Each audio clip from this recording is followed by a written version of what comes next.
नमस्कार मित्रांनो, इन्फ्रास्केप चॅनलवर तुमचे स्वागत आहे।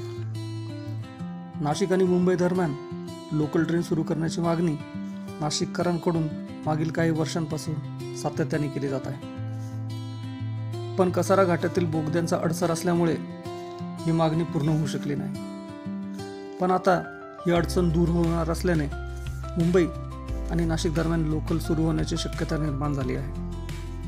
नाशिकवरून कामानिमित्त मुंबईला जाणाऱ्या प्रवाशांची संख्या मोठी आहे। हजारो प्रवासी दररोज मुंबई नाशिक दरम्यान प्रवास करतात। या प्रवाशांसाठी पंचवटी एक्सप्रेस सारख्या काही ठराविक गाड्या आहेत। नाशिकवरून मुंबईला जाणाऱ्या प्रवाशांची संख्या लक्षात घेता नाशिक मुंबई लोकल सेवा सुरू करण्याची मागणी मागील काही वर्षांपासून सातत्याने केली जात आहे। आता कसारा घाट ते मनमाड या 140 किलोमीटरच्या रेल्वे मार्गाला अंतिम मंजुरी मिळाल्यामुळे पॅरलल रेल्वे ट्रॅक टाकला जाणार आहे। तसेच बोगद्यांचा डायमीटर सुद्धा वाढवला जाणार आहे। त्यामुळे तांत्रिक अडचण दूर होऊन रेल्वे वाहतुकीला गती मिळणार आहे।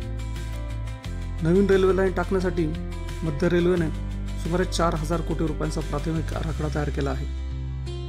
हा रेल्वे मार्ग तयार करताना 4 नवीन रेल्वे स्टेशन्स उभारण्यात येणार आहेत। या मार्गावर new Nashik road, new Padli, Vaitarnanagar आणि चिंचलखैरे हे नवीन रेल्वे स्टेशन्स तयार होणार आहेत।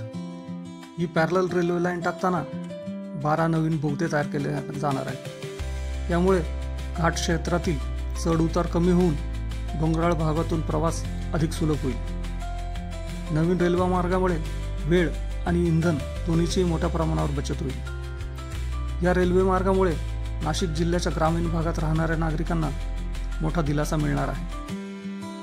माजी खासदार हेमंत गोडसे यांनी तत्कालीन रेल्वे राज्यमंत्री रावसाहेब दानवे यांच्याकडे या रेल्वे मार्गासाठी पाठपुरावा केला होता। या रेल्वे मार्गाला मंजुरी मिळाल्यामुळे नाशिक आणि मुंबई दरम्यान लोकल सेवा सुरू करण्याचा मार्ग देखील मोकळा झाला आहे। मुंबई नाशिक दरम्यान प्रवास करणाऱ्या हजारो प्रवाशांसाठी ही आनंदाची बातमी आहे। अशाच इन्फॉर्मेटिव्ह व्हिडिओसाठी प्लीज चॅनलला सबस्क्राईब करा, लाईक करा, शेअर करा। धन्यवाद।